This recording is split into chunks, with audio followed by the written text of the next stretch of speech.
Bem, a Bíblia da Idade Antiga pós-modernidade. Os divisores da história, um francês dividiu a história em pré-história, Idade Antiga, Idade Média e Idade Moderna. Os americanos não seguem essa estrutura, é simplesmente uma estrutura didática para dividir.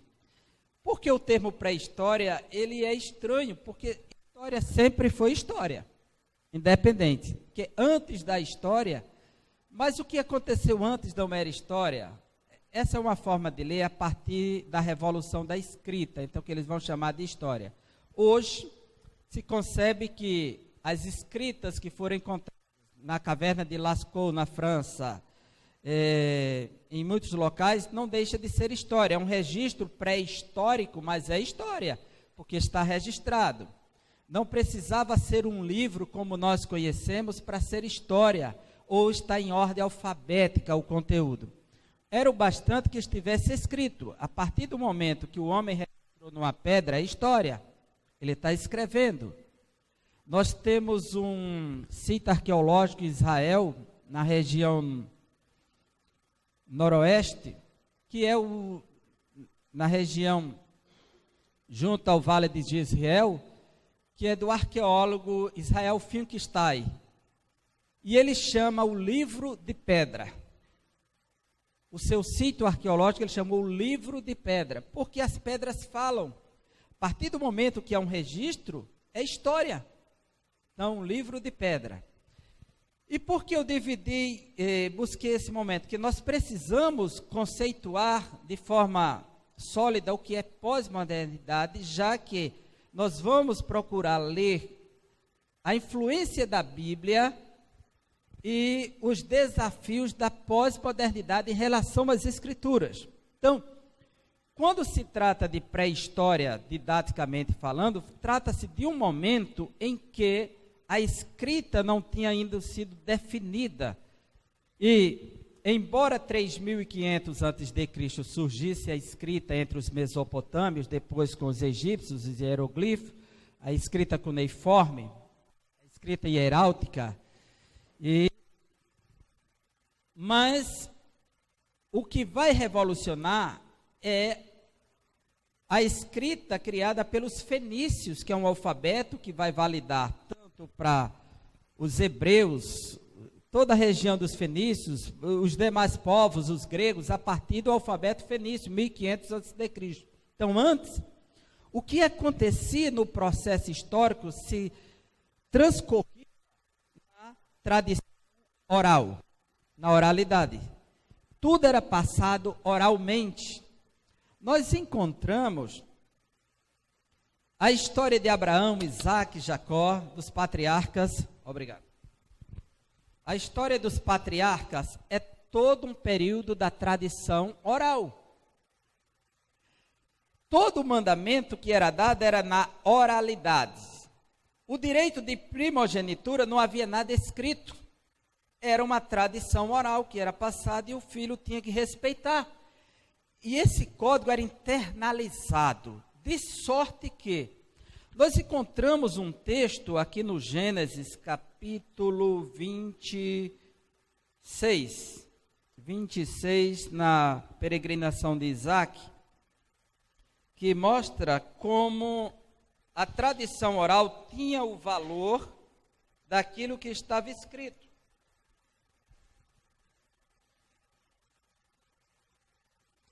Capítulo 26 do livro do Gênesis, quando Deus aparece para Isaac e versículo 5, ele diz assim: porque Abraão, Deus dizendo a Isaac, porque Abraão obedeceu a minha palavra e guardou os meus mandados, os meus preceitos, os meus estatutos e as minhas leis. Não tinha nada escrito. Tudo na tradição oral e bem dividido. E Abraão guardou tudo isso Como esse Abraão vem de um processo da tradição oral, mas veja como era considerado. Há alguns anos atrás, 40 anos atrás, um mentiroso, pelo amor de Deus, sujeito contar sua mentira. Então, a honra da família, a verdade nos lábios. Nós vivemos numa sociedade que fake news é cultura. Então, a valorização da mentira só dá uma nomenclatura moderna em inglês, pronto, resolve o problema. Mas é uma cultura fragilizada, mas a tradição oral tinha um peso. Então, esse momento que ele chama da idade das pedras e dos metais, porque a sobrevivência do homem dependia da produção do seu próprio material. Então, ele foi evoluindo culturalmente, viu, irmãos? Quando eu digo evoluindo, eu vou falar culturalmente, não biologicamente, que aí é a perspectiva darwinista, que é uma evolução biológica, evolução cultural. É diferente, né? Nós evoluímos porque se antigamente o homem se comunicava, um ficava numa montanha, outro no outro, fazia o fogo e abanava e a fumaça subia e ele mandava, entendia o recado do outro lado, ou batia o tambor, o outro entendia do outro lado. Hoje a gente está perto e chama isso de internet, mas é a mesma coisa, é comunicação. É comunicação, só evoluiu o processo cultural. Então, nesse momento, a revelação natural, que dava o conhecimento da vontade de Deus, e a palavra na tradição oral. Para o judaísmo, isso é tão forte, que eles chamam dividem a Torá em dois momentos. A Torá Teshibealpi e a Torá Teshibihatev. A Torá escrita e a Torá oral. E para eles, a Torá oral tem o mesmo peso da Torá escrita. O perigo disso é que os judeus adicionaram tantas tradições na Torá oral, que Jesus disse que pela vossa tradição vocês invalidam os mandamentos de Deus. Mas foi um apego tão grande que quando os judeus perceberam que Jerusalém foi destruída no ano 70, ficou uma pequena resistência na cidade, até o ano 135, que foi a última resistência aos romanos, da era cristã, que houve diáspora total, derrubaram o Bar Kokhba, que era o grande líder da revolta. Então, nessa diáspora, os judeus tiveram cuidado. Agora, temos que registrar a tradição oral, porque com a diáspora, ela vai se perder, porque os judeus se espalharam pelo mundo, vão aprender outros idiomas, nova educação, e aí, a tradição oral como fica? Então, eles registraram e chamou isso de Mishnah. Mishnah, que quer dizer tradição, literalmente. Essa Mishnah foi comentada, e o comentário da Mishnah se transformou no Talmud, que é a Mishnah comentada, somente isso. Então, ela vai para a Idade Antiga. A Idade Antiga, como é conhecida, é o período clássico, porque agora o homem entra no período da escrita. A Bíblia vai ser escrita por Moisés, é o primeiro autor da Bíblia. O Pentateuco foi escrito por Moisés. Embora exista uma resistência no campo da ciência que Moisés não escreveu, hoje nós temos evidências arqueológicas que nos apontam que a Bíblia já estava escrita muito antes do que a ciência apresentou como resposta para isso, colocando a produção do Pentateuco no período do exílio babilônico, no ano 600 a.C. Porém, hoje nós temos testemunhas, por exemplo, o arqueólogo estava escavando na região sudeste de Jerusalém, na região de Inon, onde tem o vale de Inon, e lá em um dos sepulcros, um garoto, quando lançou a sua ferramenta, caiu uns instrumentos como prata antiga, ferro, cheio de sujeiras, e aí pegou. Aí tinha mais de um. Recolheram. Quando foram observar, era um pequeno amuleto de prata, chama de Ketef Inon, esse amuleto. Foi encontrado em 1979, pelo arqueólogo Barclay. Né? E quando for analisar que abriram aquele pergaminho, era um pergaminho do período da monarquia, então voltou cerca de 1000 anos atrás, período da monarquia. E o que estava escrito nele? A bênção sacerdotal arônica, de Números capítulo 6, o que implica que o livro já estava escrito muito antes do Pentateuco. Que aquela teoria que o Pentateuco foi registrado no período do exílio começa a cair por terra, porque o documentário revela essa evidência histórica que já estava circulando textos da Bíblia Sagrada, do livro de Números lá.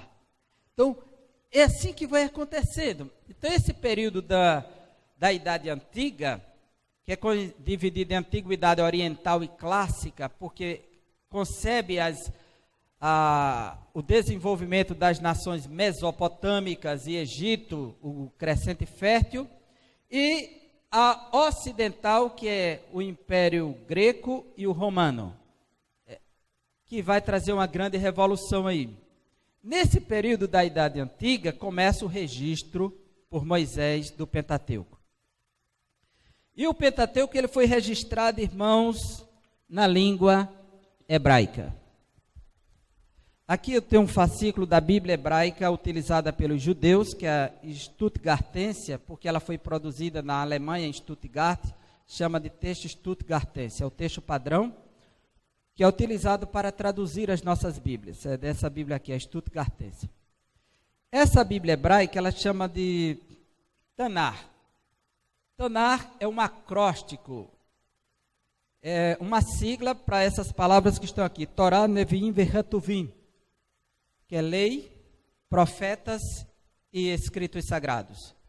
Os judeus dividem a Bíblia nessas três, o seu cânon hebraico, cânone hebraico é dividido em três partes, o Torá, o Neviim e o Retuvim. E isso vem desde que Moisés começou a separar as escrituras aos dias de Cristo. E é tão provável isso que você abre a sua Bíblia em Lucas capítulo 24, versículo 44. Veja Jesus citar o cânon hebraico, a estrutura dessa Bíblia. Então Jesus se apresenta aos discípulos e diz: convinha que se cumprisse tudo o que de mim estava escrito. É assim? Na lei de Moisés, que é a Torá, nos profetas, que é o Neviim, plural para profetas, e nos salmos, que é o início dos livros dos Retuvins. Então a gente percebe aí Jesus citando o cânon hebraico, toda a estrutura como estava dividida a Bíblia hebraica antiga. Até hoje os judeus separam dessa maneira, até hoje. Só tem o Antigo Testamento e tem 24 livros aqui. Quantos livros tem na sua Bíblia no Antigo Testamento? 39. A Bíblia hebraica só tem 24. Mas compõe os 39 livros que estão aí, porque eles colocam os livros 1 e 2 Samuel como uma obra só, 1 e 2 Crônicas uma obra só, e assim sucessivamente, dá no mesmo lugar, viu? Então não falta nenhum. Isso aqui é uma evidência para nós que até hoje os judeus não abriram mão do seu cânon, e como ele foi estruturado, nós seguimos a mesma tradição do Antigo Testamento. Porque a Bíblia católica, ela contém outros livros no Antigo Testamento, e nunca foram aprovados como livros inspirados e canônicos pelos judeus. A Bíblia hebraica dos judeus não contém. Por volta do ano 200 a.C., a Bíblia vai se submeter à primeira tradução, ainda na Idade Antiga. Por quê? Com a chegada do Império de Alexandre o Grande, Alexandre era ambicioso, ele queria o mundo para si, então ele decidiu helenizar o mundo. E nessa proposta de Alexandre, ele é um espírito cosmopolita, de conquista pelo mundo, ele resolveu difundir a cultura grega, helenizar o mundo. Porque a palavra grega, em grego, é Helene. E aí vem a palavra Helena, Helenike. Então, ele decidiu helenizar o mundo, difundir a cultura grega, para onde ele chegar, ele falar o grego. E aí construiu mais de 10 Alexandrias pelo mundo. A mais famosa dela ficou no Egito, o norte do Egito e ao sul do Mediterrâneo. E conhecida pelo grande farol de Alexandre o Grande. E lá havia a maior biblioteca do mundo da época. Conhecida diversos testemunhos dessa biblioteca em outras literaturas. O rei Ptolomeu Filadelfos, na época, ele queria ler o livro dos judeus, mas ele não sabia hebraico. Então ele solicitou que 72 eruditos, segundo a tradição, judeus que soubessem o hebraico e o grego, traduzissem do hebraico para o grego. E aí, segundo a tradição, em 70 dias eles conseguiram realizar a tradução. E ela chamou de Septuaginta, que é o nome latim para 70. A versão dos 70. Nesta tradução foi incluídos os livros de 1º e 2º Macabeus, Judite, Tobias. Então, os livros que estão no cânon da Bíblia católica do Antigo Testamento vêm desta versão aqui, a Septuaginta, que é uma tradução grega do Antigo Testamento. É a primeira vez que a Bíblia é traduzida. Isso aqui trouxe uma influência para o mundo extraordinário, porque agora não somente os judeus iriam ler as Escrituras. Os apóstolos utilizaram esta Bíblia para evangelizar, porque o Novo Testamento foi escrito em grego. Não era um livro assim naquela época, eram pergaminhos, códices, feitos de papiros.